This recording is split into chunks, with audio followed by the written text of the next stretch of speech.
شیطان کا وسوسہ، پتہ نہیں قبول ہوگی یا نہیں، اتنی دعا تو مانگ چکا ہوں، ابھی تک تو کوئی نتیجہ سامنے نہیں آیا، اور مانگنے کا کیا فائدہ ہوگا؟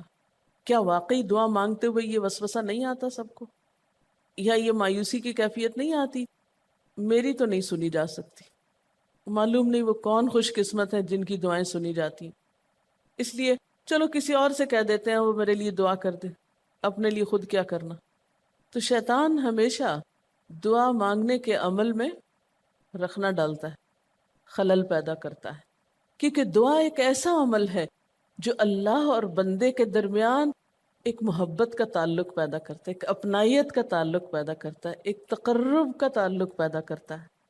جب انسان اپنے رب سے مانگتا ہے تو اس کا احسان مند ہوتا ہے، اس کے قریب آ جاتا ہے، اور مانگتا انسان کس سے ہے؟ جس پر مان ہوتا ہے، جس پر یہ یقین ہوتا ہے کہ وہ دے گا، جس پر اعتماد ہوتا ہے کہ وہ میرا بہت خیر خواہ ہے، میرا بھلا کرنے والا ہے۔ انسان ہر ایک سے نہیں مانگ سکتا، ہر ایک کے سامنے اپنی ضرورت نہیں رکھ سکتا۔ تو اگر دیکھا جائے تو ایک اللہ کی ذات ایسی ہے کہ جس سے یہ ساری توقعات پوری ہو سکتی، اللہ کے سوا کوئی نہیں کہ جو انسان کے ساتھ ایسا معاملہ کر سکے۔ اس لیے تمہارا رب کہتا ہے کہ مجھ سے مانگو، اس کو پسند ہے بندوں کا مانگنا۔ اچھا، یہ جو دعا ہے اس میں صرف کسی چیز کا براہ راست نام لے کر مانگنا ہی شامل نہیں، یعنی مانگنے کے طریقوں میں صرف ایسا ہی نہیں کہ ہم کہ یا اللہ فلاں چیز مجھ کو دے دے۔ اس کے کئی انداز ہو سکتے ہیں۔ ایک تو یہی براہ راست کسی خاص چیز کا سوال کرنا، یہ بھی بہت اچھا ہے۔ بندوں سے سوال کرنا برا ہے، لیکن اللہ تعالیٰ سے سوال کرنا تو عبادت کا درجہ رکھتا ہے۔ یعنی کتنا پیار آتا ہے نا اللہ تعالیٰ پہ کہ ضرورت ہماری ہے اور ہمارے اس مانگنے کے عمل کو بھی عبادت کہہ رہا ہے، کیونکہ ایک تعلق ہے نا، وہ وقت اس کی یاد میں گزرتا ہے، اس کی طرف متوجہ ہو کر گزرتا ہے، اس لیے وہ وقت بھی عبادت بن جاتا ہے، وہ عمل بھی عبادت ہو جاتا ہے۔ تو ایک تو یہ کہ جیسے ہم سوال کرتے ہیں اللہم انی اسألک کہہ کے دعا مانگتے ہیں، کہ جتنی مسنون دعا میں آپ نے دیکھا ہوگا اسألک برابر سوال کا لفظ ہے۔ لیکن کچھ دعائیں ایسی ہوتی ہیں جس میں سوال نہیں کیا جاتا، صرف اللہ تعالیٰ کی حمد و ثنا کر دی جاتی ہے۔ جیسے حضرت ایوب علیہ السلام نے کہا تھا انی مسنی الضر وانت ارحم الراحمین، یہ بھی دعا کا ایک انداز ہے۔ مانگا کچھ بھی نہیں، بس اپنی تکلیف کا اظہار کر دیا اور اللہ تعالیٰ کی حمد و ثنا کر دی، مجھے تکلیف پہنچی ہے اور آپ سب سے بڑھ کے رحم فرمانے والے۔ یہ بھی نہیں کہا آپ رحم فرمائیے، کہ آپ تو سب سے بڑھ کے رحیم ہیں اور میری تکلیف آپ جانتے ہیں۔ یہ بھی ایک سٹائل ہے۔ اسی طرح کوئی ذکر کر دینا، مثلا استغفار پڑھنا۔ اب استغفار پڑھنے والے کے لیے کتنی خوشخبریاں ہیں کہ اس کا ہر مسئلہ آسان ہو سکتا ہے اس کی وجہ سے۔ خیر اس میں تو بخشش کی طلب ہوتی ہے، ایک طلب کا انداز ہے، لیکن استغفار جو ہے وہ عام دعا سے ذرا مختلف ہے۔ اسی طرح درود شریف پڑھنا، اس میں اپنے لیے تو آپ کچھ بھی نہیں مانگ رہے ہوتے، نبی صلی اللہ علیہ وسلم کے لیے مانگ رہے ہیں، لیکن وہاں کیا ہو رہا ہے کہ جب آپ ان کے لیے رحمت کی دعا مانگتے ہیں اللہ تعالیٰ آپ پہ 10 رحمتیں فرماتے ہیں۔ یہ بھی ایک مانگنے کا انداز ہے۔ اب درود شریف پڑھنا جو ہے باعث برکت بھی ہے، عبادت بھی ہے، ذکر بھی ہے، اور ایک طرح کی دعا بھی ہے۔ اسی طرح بعض اذکار کے آپ نے کتنے فائدے دیکھیں، صبح شام کی دعاؤں میں آپ دیکھیے آپ پڑھتے ہیں بسم اللہ الذی لا یضر مع اسمہ شیء فی الارض ولا فی السماء وهو السمیع العلیم۔ یہ صرف ذکر ہے، اس میں آپ مانگ تو کچھ نہیں رہے، لیکن کتنی فضیلت ہے اس کی کہ جو شخص یہ دعا پڑھے گا اس کو کوئی چیز نقصان نہیں دے گی۔ اس میں آپ یہ نہیں کہہ رہے کہ یا اللہ میں تجھ سے سوال کرتا ہوں کہ ہر نقصان دہ چیز کو مجھ سے دور کر دے، نہیں۔ پھر اسی طرح اللہ تعالیٰ کی حمد و ثنا کے جو کلمات ہیں، مثلا لا الہ الا اللہ وحدہ لا شریک لہ لہ الملک ولہ الحمد وہو علی کل شیء قدیر۔ عرفات کی حدیث میں آتا ہے کہ آپ نے فرمایا کہ عرفات میں میری دعا اور مجھ سے پہلے انبیاء کی دعا یہ کلمہ ہے، یہ لا الہ الا اللہ۔ اب اگر دیکھا جائے تو اس سے تو کوئی دعا کی بات نہیں، یہ تو صرف اللہ کا ذکر ہے۔ تو یہ بھی مانگنے کا ایک طریقہ ہے، ہم مانگے کچھ نہیں، بس صرف ذکر کرتے رہیں اس کا بیٹھ کے۔ اسی طرح آپ دیکھتے ہیں کہ طواف کے دوران آپ کیا پڑھتے تھے؟ سبحان اللہ والحمد للہ ولا الہ الا اللہ واللہ اکبر۔ اب یہ دعا تو نہیں، یہ تو ذکر ہے اللہ کا۔ تو اللہ تعالیٰ کا ذکر کرنا، اس کی کتاب کی تلاوت کرنا، اس کو پڑھنا، علم حاصل کرنا، یہ ایسے اعمال ہیں کہ جن میں مشغول ہو کر انسان کے لیے کائنات کی ہر چیز دعائیں کرنے لگتی، طالب علم کے لیے بہت سی مخلوق دعائیں کرتی. آپ مشغول ہو گئے کسی اور کام میں، خدمت خلق میں یا علم حاصل کرنے میں، اور اللہ تعالیٰ کی مخلوق شروع ہو گئی آپ کے لیے دعائیں کرنا. عرش والے فرشتے آپ کے لیے دعائیں کرنے لگتے ہیں اگر آپ ایمان لا کر اچھے کام شروع کر دیں.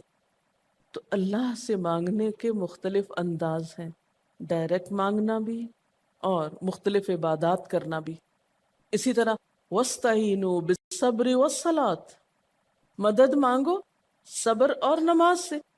ٹھیک ہے، نماز میں انسان بہت سی دعائیں پڑھتا ہے، لیکن اگر مشکل وقت میں انسان صبر کے ساتھ نفل پڑھ کے اللہ تعالیٰ کا ذکر کرے اور اس کو سمجھ نہ بھی آئے کہ کیا دعا مانگو، کیونکہ بعض پریشانیاں ایسی ہوتی ہیں کہ انسان منہ سے کچھ نکال بھی نہیں سکتا، تو یہ نماز بھی کافی ہو جائے گی.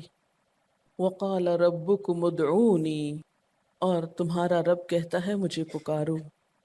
اور پکارنے کے کئی انداز ہیں. دل ہی دل میں پکارنا بھی آتا ہے، چپ کے پکارنا بھی آتا ہے، اونچی آواز سے پکارنا بھی آتا ہے، اکیلے پکارنا بھی آتا ہے، سب کے ساتھ مل کے دعا کرنا بھی آتا ہے. کوئی دعا مانگ رہا ہو تو آمین کہنے سے بھی بات بن جاتی. مجھے یاد ہے کہ ایک دفعہ میں عمرے پر گئی اور طواف کے بعد جہاں میں نفل پڑھ رہی تھی، تو نفل کے بعد میں نے سوچا کہ میں اپنی دعا کرتی ہوں. اتنے میں ایک شخص عربی میں کوئی دعا مانگ رہا تھا. اتنی خوبصورت دعا تھی کہ میں نے ایسی دعا کسی سے نہیں کبھی سنی، اور میں نے صرف آمین کہنا شروع کر دیا. میں نے کہا یا اللہ، میری تو نہ زبان میں اتنی بلاغت و فصاحت ہے، نہ مجھے اتنی باتیں آتی ہیں، مجھے تو مانگنا بھی نہیں آتا، تو بس جو کچھ یہ مانگ رہا ہے مجھے بھی یہی دے دے. میں نے صرف آمین آمین آمین کہنا شروع کر دیا. یہ کتنا بڑا اس کا احسان ہے کہ ہم آمین کہہ کے بھی شامل ہو جاتے ہیں دوسروں کی دعاؤں میں. تو اسی لیے دعا کو عبادت کا نچوڑ کہا گیا، کریم، خلاصہ، ساری عبادت کا اوپر کا حصہ. اور ویسے بھی اگر دیکھا جائے تو ہر نماز میں بہت سی دعائیں ہیں. ہر موقع کی اللہ کے رسول صلی اللہ علیہ وسلم نے مختلف طرح کی ہمیں دعائیں سکھائی ہیں. سویرے جو آنکھ کھلتی ہے، سویرے کے اگر آدھی رات کو بھی کھلتی ہے، اس کی بھی دعا ہے. اس وقت سے لے کر کوئی کام ایسا نہیں دین کا یا دنیا کا، اچھا یا برا، جس کے لیے کوئی نہ کوئی دعا نہ موجود ہو. یعنی اتنا خوبصورت عمل ہے دعا مانگنا کہ جس کے لیے کسی خاص چیز کی قید بھی نہیں کہ کہیں بند کے بیٹھو تو ہی مانگو، کہیں پہنچو تو مانگو. نہیں، کہیں بھی مانگو، دن کو مانگو یا رات کو مانگو، کھڑے ہو کے مانگو یا بیٹھ کے مانگو، چلتے پھرتے مانگو یا چپ کے مانگو، منہ سے بولو بھی نہیں اور دل ہی دل میں مانگو تو بھی وہ سن لیتا ہے. کسی بھی طرح مانگ سکتے ہو، کہیں بھی مانگ سکتے، کچھ بھی مانگ سکتے ہو. اس لیے وَقَالَ رَبُّكُمُ ادْعُونِي أَسْتَجِبْ لَكُمْ، تمہارا رب کہتا ہے مجھ سے مانگو، میں تمہاری دعا قبول کروں گا. اور آپ کو پتہ ہے کہ ربکم یہ صرف مسلمانوں کا رب نہیں، رب تو ساری مخلوق کا ہے. کافر کا رب بھی وہی ہے، خواہ وہ مانے یا نہ مانے. اس لیے قبولیت دعا کے لیے مسلمان ہونا بھی شرط نہیں. اگر کوئی کافر بھی اللہ کو پکارتا ہے، اپنے رب کو پکارتا ہے، تو وہ اس کی بھی سنتا ہے. اور خصوصاً اگر وہ مظلوم ہو، کسی نے اس پہ ظلم کیا ہو، تو وہ فریاد فوراً اوپر پہنچتی ہے، خواہ وہ مسلمان نہ بھی ہو. اس لیے یہ جو دعائیں ہیں یہ آپ سب کو بتا سکتے ہیں، مسلم نان مسلم سب کو سکھا سکتے ہیں، تاکہ وہ اپنے رب کو پکارے اور رب ان کو ہدایت دے. اور پھر آپ دیکھیں گے کہ دعا کے ذریعے جو اللہ تعالیٰ پر اعتماد بیٹھتا ہے، اور اگر وہ خصوصاً یہ کہ جلدی قبول ہو جائے، تو اس وقت جو ایک خصوصی شکر کی کیفیت آتی ہے. لیکن یہ کہ مایوس نہیں ہونا. بات میں یہ کر رہی تھی کہ اس کے لیے کوئی شرط نہیں کہ کوئی شخص بہت نیک مسلمان ہو یا بہت اچھا مسلمان ہو، وہ تو گناہ گاروں کی بھی سنتا ہے.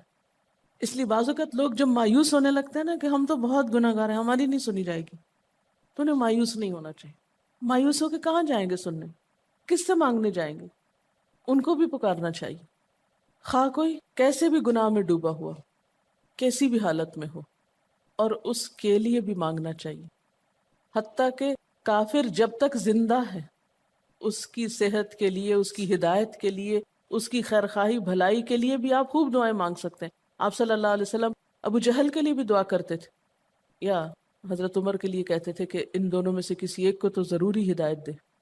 تو دعا ہر حال میں فائدہ دیتی ہے. ان مصیبتوں میں بھی فائدہ دیتی ہے جو اتر چکی ہیں، ان میں بھی دیتی ہے جو نہیں اتری. دعا تو ابلیس کی بھی قبول ہوئی تھی. اس نے قیامت تک زندگی کی دعا مانگی تھی، اس کی بھی قبول کر لی گئی. اس نے کہا تھا قال انظرنی الی یوم یبعثون، قیامت تک کے لیے مجھے مہلت دے کہ میں انسانوں کو بھٹکا سکوں. تو اللہ تعالیٰ نے کہا جاؤ، تمہیں مہلت دی گئی. اس لیے یہ خیال تو اپنے دل سے سب نکال دیں کہ ہماری دعا نہیں قبول ہوتی. سب کی ہو سکتی، شرط یہ ہے کہ آپ واقعی دعا مانگ رہے ہوں. ہاں، جو غافل دل سے مانگے اس کی نہیں قبول ہوتی، کیونکہ وہ مانگ نہیں رہا، وہ تو بس صرف ایک فرض پورا کر رہا ہے. وہ بظاہر دیکھنے میں مانگنے کا عمل نظر آ رہا ہے لیکن حقیقت میں مانگ نہیں رہا. تو حدیث میں آتا ہے کہ اللہ تعالیٰ غافل دل کی دعا نہیں قبول کرتا. بس کچھ ادب یہ ضرور سکھائے گئے کہ انسان قطع رحمی کی دعا نہ کرے، گناہ کی دعا نہ کرے، غلط کاموں کی دعا نہ کرے، اور پھر ساتھ یہ کہ دعا کرنے کے بعد مایوس نہ ہو، دعا میں جلد بازی نہ کرے، کیونکہ اللہ تعالیٰ نے قبولیت دعا کا وعدہ کر رکھا ہے. استجب لکم، میں قبول کروں گا تمہاری دعائیں. ہاں، یہ ضرور ہے کہ قبولیت کی شکلیں مختلف ہوتی ہیں.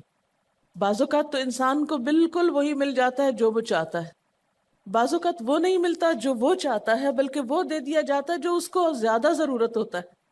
یعنی ہمارا تو علم اتنا محدود ہے نا، ہم ایک چیز مانگ رہے ہوتے ہیں جو ہمارے حق میں کوئی زیادہ اچھی نہیں ہوتی. اللہ تعالیٰ ہمارے لیے ہم سے بڑھ کر مہربان ہے، وہ ہمیں وہ نہیں دیتا بلکہ وہ دیتا ہے جو ہمیں اس سے زیادہ فائدہ دے سکتا ہے.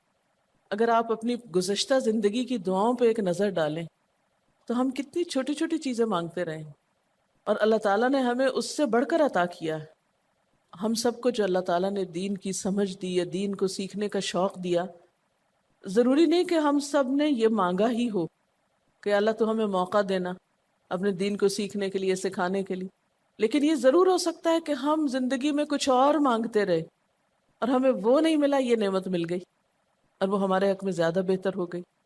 اور یہ ہو سکتا تھا کہ ہمیں وہ چیز مل جاتی اور آج ہم اس چھوٹی سی چیز کو لے کر اس کا شوق بھی پورا کر چکے ہوتے، اس کی ساری اٹریکشن ختم ہو چکی ہوتی، کیونکہ دنیا کی کوئی چیز ایسی نہیں جس کی اٹریکشن ختم نہ ہو جائے یا جس کی ویلیو گھٹ نہ جائے، جو پرانی نہ ہو جائے.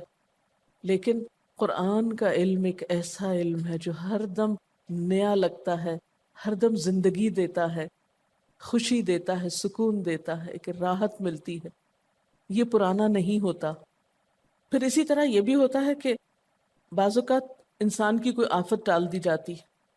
آپ مانگ رہے ہیں رزق، تو وہ رزق میں برکت تو نہیں ہوتی مثلا، لیکن کوئی بیماری آپ سے ٹال دی جاتی کہ خدا نہ خواستہ آپ کو اگر مال مل بھی جائے اور ایسی بیماری لگ جائے کہ سارا مال اس میں ڈوب جائے تو مال بھی گیا اور تکلیف الگ. تو اللہ تعالیٰ اپنی رحمت سے آپ کو زیادہ مال تو نہیں دیتے مگر وہ بہت بڑی بلا سے محفوظ رکھتے ہیں، کسی حادثے سے بچا لیتے ہیں، کسی ایسی پریشانی سے بچا لیتے ہیں کہ جس میں آپ کا سب کچھ ہی کھپ جاتا. کیونکہ ہمارے پاس کوئی رائٹ تو نہیں ہے، ہم کو ڈیزرو تو نہیں کرتے کہ ہر وقت ہم امن و امان میں رہیں. ہمارے اپنے گناہوں کی بدولت، کئی بیرونی اسباب کی بدولت کوئی مشکل، کوئی حادثہ، کوئی مصیبت کسی بھی وقت آ سکتی جو دنیا میں مختلف لوگوں پر آتی رہتی. ہم ہر امن ڈیزرو تھوڑی کرتے ہیں، یہ تو اللہ کی عنایت اور رحمت اور نعمت ہے کہ وہ جو ہمیں دیے ہوئے یہ. اور یہ عین ممکن ہے کہ ہم کوئی اور دعا مانگتے ہوں اور اللہ تعالیٰ اس کی بجائے ہمیں عافیت میں رکھے ہوئے ہو، ایک پرسکون زندگی دیے ہوئے ہیں ہمیں، کہ ہمارے ہاتھ پاؤں سلامت ہیں، ہم بول سکتے ہیں، ہم دیکھ سکتے ہیں، ہم کھا پی سکتے ہیں، ہم چل پھر سکتے ہیں، ہم کسی کے محتاج نہیں ہیں. کتنا بڑا احسان ہے اس کا. اس لیے اگر کوئی دعا وقتی طور پر بعینہ ہی قبول نہیں ہوتی، بعینہ ہی کا کیا مطلب ہے؟ ایز اٹ از، جس طرح ہم چاہتے ہیں، تو بھی کوئی بات نہیں، صبر کرنا چاہیے. لیکن یہ نہیں سوچنا چاہیے کہ نہیں اللہ تعالیٰ دعا نہیں سنتا. ایک اور جگہ پر بھی فرمایا وَإِذَا سَأَلَكَ عِبَادِي عَنِّي فَإِنِّي قَرِيبٌ أُجِيبُ دَعْوَةَ الدَّاعِ إِذَا دَعَانِ فَلْيَسْتَجِيبُوا لِي وَلْيُؤْمِنُوا بِي لَعَلَّهُمْ يَرْشُدُونَ. جب میرے بندے آپ سے میرے بارے میں سوال کریں تو آپ بتا دیجئے کہ میں قریب ہوں، بہت قریب ہوں. اجیب دعوت الداعی، میں پکارنے والے کی پکار کا جواب دیتا ہوں. استجب لکم، قبول کرتا ہوں.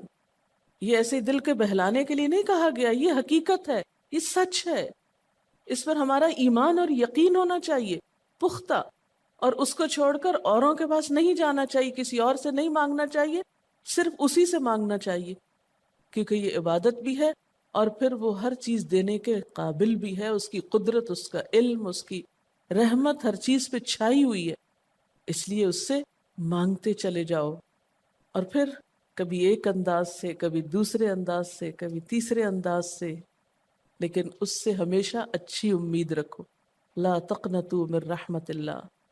لیکن اس کے ساتھ ساتھ ہمیں کچھ فارمل آداب بھی سکھائے گئے ہیں، ایٹ ٹائمز ان کا بھی لحاظ رکھنا چاہیے، یعنی ہر وقت دعا مانگنے کے لیے فارمل انداز اختیار کرنے کی ضرورت نہیں ہے۔ مثلا صبح شام کے اذکار ہیں، چلتے پھرتے آپ پڑھ سکتے ہیں، اب مثلا باتھ روم میں داخل ہونے کی دعا ہے تو اب آپ پہلے سے تسبیح اور درود شریف تو نہیں اس کے پڑھیں گے، یا نکل کے وہ ساری فارمیلٹیز تو نہیں پوری کریں گے جو دعا کے اول آخر کی جاتی ہیں عموماً جب فارمل دعا مانگی جاتی۔ تو ایٹ ٹائمز آپ بس ڈائریکٹ دعا مانگ لیں، ایٹ ٹائمز آپ پوری فارمیلٹیز کے ساتھ مانگ لیں، اور اس میں آپ دیکھیے کہ فارمل دعا مانگنے کا طریقہ کیا ہے کہ اللہ تعالیٰ کی حمد و ثنا سے شروع کیا جائے، نبی صلی اللہ علیہ وسلم پر درود بھیجا جائے، پھر اسی طرح یہ ہے کہ دعا میں عاجزی ہونی چاہیے، مانگنے کا انداز غالب ہونا چاہیے، شعر کے انداز میں چیخ چلا کے دعا نہیں مانگنی چاہیے، یا تقریر کے انداز میں دعا نہیں مانگنی چاہیے، امید اور خوف کے درمیان اعتدال کے ساتھ، پھر اسی طرح یہ کہ دعا میں مبالغہ آرائی نہیں کرنی چاہیے، پھر اسی طرح کچھ چیزیں ایسی ہیں کہ جن کا اگر اہتمام کبھی ہو سکے، کبھی کبھار تو بہت اچھا ہے، اور خصوصی جو قبولیت کے اوقات ہیں ان کا لحاظ رکھتے ہوئے ان مواقع سے فائدہ اٹھانا چاہیے، مثلا رات کے تیسرے حصے میں یعنی سحر کے وقت، پھر اسی طرح اذان اور اقامت کے درمیان، صف میں کھڑے ہو کر، صدقہ کرنے کے بعد، کوئی بھی نیکی کا کام کرنے کے بعد، عصر کی آخری گھڑی میں، جمعے کے دن ایک خاص گھڑی میں، سجدے میں دعا، رات کو آنکھ کھل جانے پہ دعا، امر بالمعروف اور نہی عن المنکر کے بعد دعا، تلاوت قرآن کے بعد دعا، عرفہ کے دن کی دعا، رمضان کے مہینے میں خصوصاً روزہ افطار کرتے وقت دعا، پھر عادل امام کی دعا، مسافر کی دعا، بارش کے وقت کی جانے والی دعا، یہ خاص قبولیت کے اوقات اور اسباب ہیں، پھر التحیات اور درود شریف کے بعد کی جو دعا ہے جو ہم بیٹھ کے نماز کے آخر میں پڑھتے ہیں، یہ بھی صرف رب جعلنی تک ہی نہیں بلکہ اس سے زیادہ دعائیں بھی ہیں۔ پھر اسی طرح جب اللہ تعالیٰ پر بہت پیار آ رہا ہو، بہت دل اس کی طرف متوجہ ہو، کیونکہ اللہ تعالیٰ غافل دل کی دعا نہیں سنتے، تو جب دل بہت متوجہ ہو تو فوراً دعا کے بھی فائدہ اٹھا لیں۔ اسی طرح اضطراری کیفیت میں، بہت بے چینی کے وقت، جب کچھ سمجھ میں نہ آ رہا ہو، بیماری کے وقت، پھر اسی طرح سفر کے وقت، پھر اولاد کی دعا ماں باپ کے لیے، ماں باپ کی دعا اولاد کے لیے، استاد کی دعا شاگردوں کے لیے، شاگردوں کی دعا استاد کے لیے، اور جب دعا مانگے تو انداز کیا ربنا اغفر لی ولوالدی وللمؤمنین، اپنی ذات سے شروع کر کے والدین یا قریبی لوگوں کے بعد پھر سب کے لیے عام دعا، پھر اسی طرح وضو کے بعد کی دعا، کعبہ کو دیکھتے وقت جب پہلی نظر سے دیکھیں، پھر حتیم کے اندر، پھر سعی اور طواف کرتے وقت دعائیں پڑھنا، پھر مزدلفہ میں۔ لیکن یاد رکھیے کہ ان قبولیت کے خاص مواقع اور مقامات کے علاوہ دعا تو کسی بھی وقت کی جا سکتی اور کوئی بھی گھڑی قبولیت کی گھڑی ہو سکتی، اس لیے ہمیشہ دعا مانگتے وقت یہ یقین رکھیں کہ اللہ تعالیٰ قبول کرے گا، مایوسی کے ساتھ دعا نہ ہو، کیونکہ جتنی ہماری دعا کے اندر یقین کی کیفیت ہوگی اتنا ہی انشاءاللہ قبولیت کے چانسز زیادہ ہوں گے۔ یعنی عزم کے ساتھ دعا مانگنی چاہیے، یہ نہیں کہنا چاہیے یا اللہ تو چاہے تو قبول کر، نہیں چاہتا تو نہ کر، یہ نہیں کہنا چاہیے کبھی بھی، نہیں یا اللہ تو کر سکتا ہے تو قبول فرما۔ پھر اسی طرح آپ دیکھیں کہ مظلوم کی بد دعا جو ہے وہ بہت تیزی سے قبول ہوتی، کہتے ہیں نا مظلوم کی بد دعا سے بچو کیونکہ وہ کہاں جا پہنچتی ہے؟ ساتویں آسمان تک۔ اور پھر آپ دیکھیے کہ نبی صلی اللہ علیہ وسلم نے فرمایا لا يرد القضاء الا الدعاء، قضاء کو کوئی چیز نہیں ٹال سکتی مگر دعا، یعنی تقدیر بھی بدل دیتی۔ آپ صلی اللہ علیہ وسلم نے فرمایا آدمی جب کبھی اللہ سے دعا مانگتا ہے اللہ تعالیٰ اسے یا تو وہی چیز دے دیتا ہے جس کی اس نے دعا کی تھی، یا اس درجے کی کوئی بلا آنے پہ اس سے روک دیتا ہے۔ آپ صلی اللہ علیہ وسلم نے فرمایا بندے کی دعا قبول کی جاتی ہے بشرطے کہ وہ کسی گناہ کی یا قطع رحمی کی دعا نہ کرے اور جلد بازی سے کام نہ لے۔ عرض کیا گیا جلد بازی کیا ہے یا رسول اللہ؟ فرمایا جلد بازی یہ ہے کہ آدمی کہے میں نے بہت دعا کی بہت دعا کی مگر میں دیکھتا ہوں کہ میری دعا قبول ہی نہیں ہوتی، اور یہ کہہ کر آدمی تھک جائے اور دعا مانگنی چھوڑ دے۔ نہیں، دعا سے کبھی نہ تھکے، اس لیے کہ اللہ کی نگاہ میں دعا سے بڑھ کر کوئی چیز باوقت نہیں۔ لیس شیء اکرم علی اللہ من الدعاء۔ اور پھر خصوصاً اللہ کا فضل مانگنا، قرآن پاک میں بھی اللہ تعالیٰ فرماتے ہیں وَاسْأَلُوا اللَّهَ مِنْ فَضْلِهِ، اللہ سے اس کے فضل کا سوال کرو۔ پھر اسی طرح عافیت کی دعا کہ اللہ تعالیٰ ہر حادثے مصیبت تکلیف پریشانی سے بچا کر رکھے، یہ دعا بھی بہت پسندیدہ ہے اللہ تعالیٰ کے نزدیک۔ آپ صلی اللہ علیہ وسلم نے فرمایا دعا ہر حال میں فائدہ دیتی ہے، ان بلاؤں کے معاملے میں جو نازل ہو چکی اور ان کے معاملے میں جو نازل نہیں ہوئی۔ بس اے بندگان خدا تم ضرور دعا مانگا کرو۔ اور پھر آخری بات کہ تم میں سے ہر شخص کو اپنی ہر حاجت اپنے رب سے مانگنی چاہیے، حتیٰ کہ اگر جوتی کا تسمہ بھی ٹوٹ جائے تو بھی اللہ تعالیٰ سے دعا کرے۔ یعنی چھوٹی چھوٹی چیزوں میں بھی جب ضرورت پیش آئے تو اللہ کی طرف رجوع کرے۔